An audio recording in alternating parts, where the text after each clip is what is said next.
Tonight. Thought I was going to die for sure, and then when I woke up I was very upset that I was alive. We aim light into the darkness. And as a serious public health problem that no one's talking about. Survivors of suicide share their sadness and offer hope so no one will ever go through it again. There's a lot of guilt and suicide on the families left behind. Experts caution all of us, staying silent on the topic will only make things worse. If we really want people to get the help that they need, we have to start talking about it. For the next half hour. Is there anything out there that can get me out of this? From WOWT 6 News, Lifeline for Teens, Suicide Prevention Special. Here now, Brian Mastre and Mallory Maddox. Good evening. The statistics are alarming and heartbreaking. The CDC recently released new data showing the suicide rates have been increasing and on the rise for the last 15 years in ages between 10 and 75. And public health experts argue that because suicide carries a stigma of shame, many people simply refuse to talk about it. But tonight, we are. Amazing grace, how sweet the sound. When she's behind the guitar, it's easy to hear Allie Wallene has a gift. As a Nebraska teenager, she didn't recognize it as that. Hopelessness can happen to anybody. I didn't know how to deal with it, and I didn't know how to deal with feeling alone, and I didn't know how to deal with feeling like I didn't belong anywhere. When she was 15, Allie Wallene started cutting herself. She wanted to know, would people care if she was gone? It wasn't working. It wasn't helping me. It wasn't fixing the problem. It wasn't solving my pain. It got to the point where I would carry around a little pouch full of pills just in case, I got so sad that I couldn't handle it. She eventually figured it out because she's with us tonight. Loneliness is a pretty powerful thing, I think, and it can cause you to feel and believe things about yourself that are not true. And so for me, I didn't have any resources to combat the negative things that I felt about myself, about my life, about where things were going, and I felt like I just had no options. Allie now shares her story with church groups and others as a way to remove any shame and stigma attached to suicide. It's a rare glimpse into the mind of someone who believed they were out of options and all alone. I was 16 years old, and somebody at my high school called in the office and they said, I think she's gonna kill herself. Somebody should do something about it.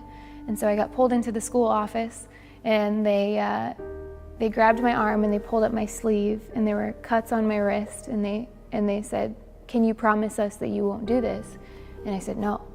And so they called social services, called the police, and it was a huge mess, and they took me to a hospital from school in front of everybody, and so the whole small town was talking about what was going on, and I spent 3 days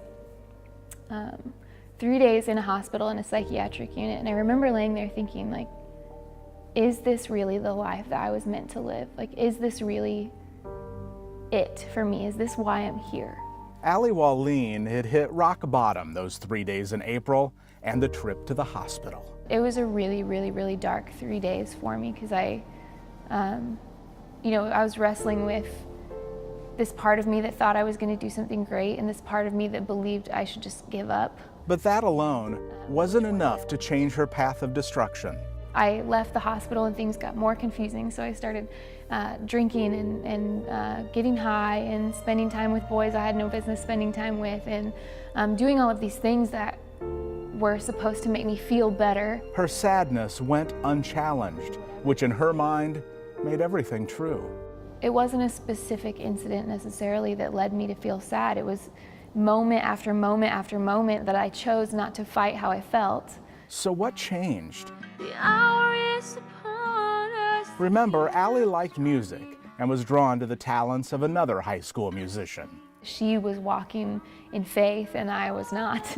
And I wanted to be friends with her. I was drawn to her, and I would invite her to drink. She'd invite me to church, and I'd be like, we'd both tell each other no. So finally, a couple days before Christmas, she was like, I'll hang out with you if you come to church. I'd never been to church before. So I walked up to the door, and as I'm walking up to the door, I was thinking, crap, what am I doing here? What am I doing? Like, I don't belong in a church. I'm a messed up kid. Like, I'm a mess. My whole town knows it. And my whole town watched me leave in a social service vehicle and get removed from school. I didn't belong here. And we were late, so I walk in a little further, and the girl who invited me was singing, she was singing the words, "This is the year that all of your tears will be dried." And I thought, whatever this is, this is what I was looking for. And that really was where everything changed for me. I think when somebody gets a little bit of hope that's real, then it changes everything. That day, I walked out of that church. I never cut again, I never drank again, never smoked again, because it was just like, here's what I was looking for. This is the hope that I wanted. Hope can make all the difference for someone thinking about suicide. As we mentioned earlier, suicide rates have been on the rise for almost a decade. No parent wants to see their son or their daughter become a statistic. So that was when they met Laura Bush at the library. Cameron Molitor grew up in Council Bluffs. He met a first lady, wore his life goals on his sleeve. When he was young, to win the spelling bee, read 50 books, be on time for everything in a day in 5th grade. And as he got older, becoming a chemist that could find cures for diseases. He loved sports, like I said, absolutely loved Notre Dame football. We actually took some of his ashes to Notre Dame, and they don't know they're there, but they are. The little boy, who was so personable, happy, and carefree growing up, began to shut out more of the world. His mother, Mindy Eggert, tells us he was anxious and depressed. Had the element of watching his brothers' lives, and I think he saw different things in other people's lives, and he thought that's where he should be. And because he wasn't, I think that's what got him the most. Cameron died by suicide at the age of 20. I miss him like nothing else. I miss him every day. But I continue to go on. We continue to go on. And our other boys do, his friends do. And,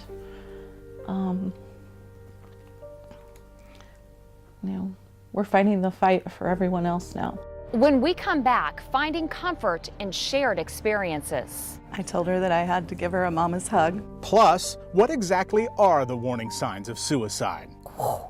I was a textbook of risk factors and warning signs. And wait until you hear how one suicide survivor is spending her time now. He said, "Wallene, do you know what your problem is?" When Lifeline for Teens, a WOWT 6 News special on suicide prevention, returns.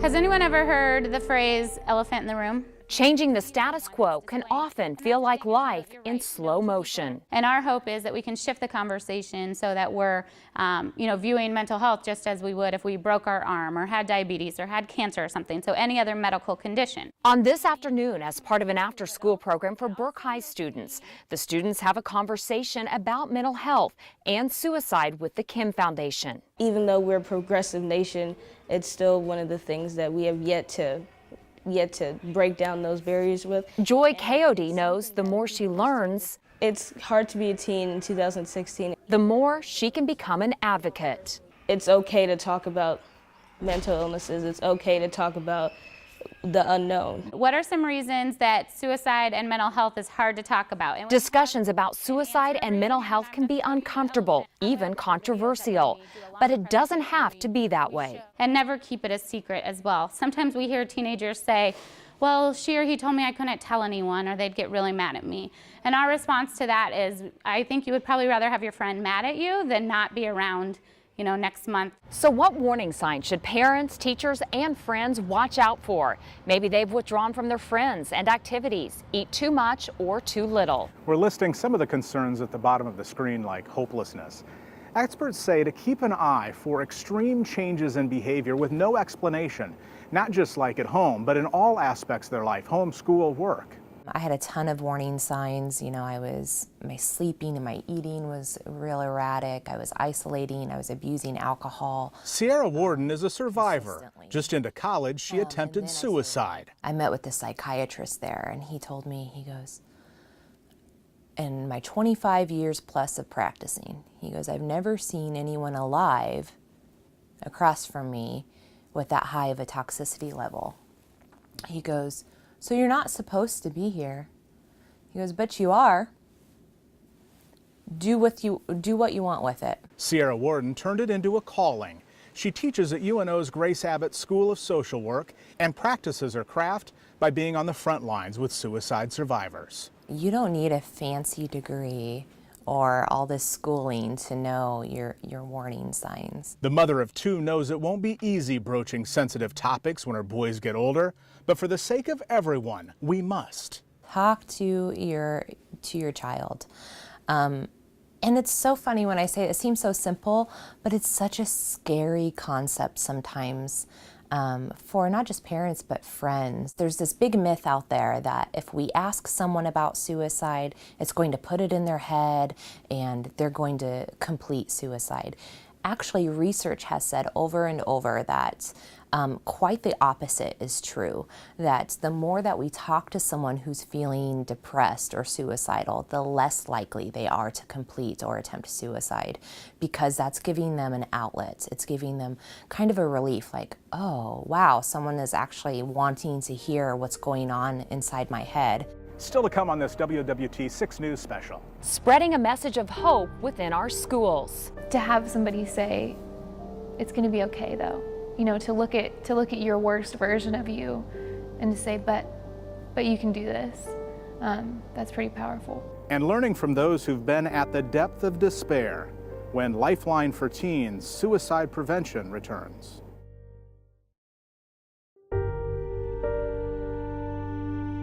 For young people, suicide is the third leading cause of death. Homicide is 16th. And the majority of people who die by suicide have significant mental health issues, depression being the most common.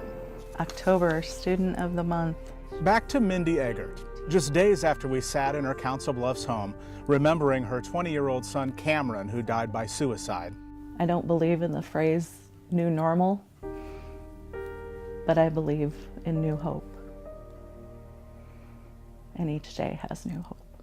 She waited patiently at Christ Community Church in Omaha for a chance to meet someone who understands. I want to share a mama's hug with you. Okay. I lost my son. Sorry. A few months before you lost yours.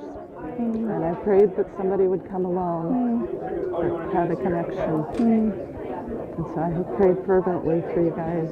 Thank you so much. I'm so sorry for your loss. Tell me your boy's name. Cameron. They'd never met until this night. I hate it. I hate it for you. But Mindy knows her story all too well. Kay Warren's son, Matthew, died by suicide 3 years ago. I can't fix the fact that my son took his life. I couldn't fix his mental illness. There are 60 million Americans living with mental illness, and that's 1 in 5. So that means that every single person either that you meet either is living with a mental illness, or you know somebody, or you love somebody. As co-founder of Saddleback Church in California with her husband Rick, Kay Warren travels the country. There are treasures hidden in the mess of our lives. That's wonderful. And writes books inspiring others to see hope. You're going to have to intentionally, deliberately look for joy in the darkness. If we really want people to get the help that they need, we have to start talking about it. And it's intensely personal to me because of the death of my son, the suicide of my son 3 years ago. Had lived with mental illness his entire life. So it could not be more personal to me than it is. And every time I speak on behalf of people living with mental illness, it is both painful, but it also brings a little bit of healing. It makes his death, it puts some meaning around his death. If I can help other people out of our pain, then that helps me get through it. It was a powerful evening to see so many people finding peace through her words. The key here, though, is suicide prevention, and that happens on all sorts of levels. Well, we talk to kids about coping skills, about how to get help if they think that they need help. Kevin Mills with Bellevue Public Schools believes the gatekeepers, the teachers and staff who see the students daily, are best equipped to identify any problems. Last year, Nebraska lawmakers required all schools to do some form of suicide prevention. Bellevue went one step further and brought in speakers for parents and the community as a whole. Sarpy County Sheriff's deputies see the impact of mental illness daily. Last year, the numbers were pretty high. How high? Investigators saw a 33% increase in emergency committals, meaning the citizens were a safety threat to themselves or others and were taken to the hospital. If you have cancer, you talk about it. You talk about your treatment programs, you talk about the recovery rates, you talk about different things. It doesn't affect you as far as your future career. But mental health, once it's on the record that you have had a mental health issue, probably it's going to affect your work career forever. Larry Courtnage has a good idea how the hiring world works. 600 people work for him at his West Omaha corporate offices. We started a one-person office in my basement, which is now growing to an operation called CNA Industries. But it's his foundation he formed that may have a more lasting effect. In 1986, his daughter Kim, who had been in and out of treatment for years due to mental illness, died by suicide. I wanted to take a horrible situation and make a positive out of it. The Kim Foundation tries to pair resources with families while working to challenge the stigma of suicide. I feel we need to create an atmosphere around mental health so people realize that they're not alone in the struggles. Coming up, how some families we've met tonight celebrate birthdays and anniversaries. And how some survivors are giving back.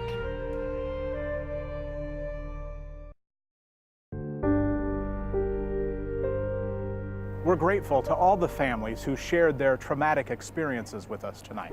The idea is to look forward and give other families hope.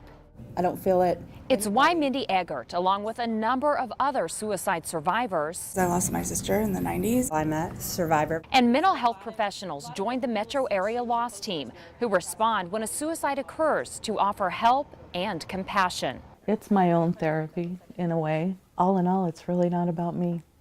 Sometimes it's not even really about Cameron. I mean, it's really about those that are still here. And then we want to see stay here. There's a lot to be said with the healing power of being with somebody who's gone through those same things. Please let me know. The loss team prides itself on keeping in touch with suicide survivors for weeks, months, even years. We have a lot of families that feel like at first, they can handle this. We're okay, we don't need help. And then as the weeks go on, they realize that immediate support that they originally had kind of filters away. And so they realize, oh my gosh, I can't do this alone. I really could have used a mentor when I was in junior high. So what did Allie Walleen, who survived her teenage years, decide to do with her second chance? A teacher once helped put it in perspective. He said, Walleen, do you know what your problem is? And that's not ever a phrase that starts very well. You're like, oh gosh. He said, Walleen, you know what your problem is? Your problem is that you still think your story is just about you. And he didn't mean for me to ignore my story or ignore my pain, but to help me see that if I had pain, there's a guarantee that other people have pain as well. And that I could use the things that I went through to give people hope. And that opened my eyes to knowing the things that you go through aren't worthless and they're not a waste. And they can be used for something so powerful. My name is Allison. Now, every Wednesday, she leads the middle schoolers at the Bellevue Christian Center. That's why I do the hard thing of telling people what I went through, because I want them to know that on the other side of the decision not to take your own life, there's something really great and really beautiful. Giving people hope that that little feeling that you're made for something great is true and it's real, and helping people find that something great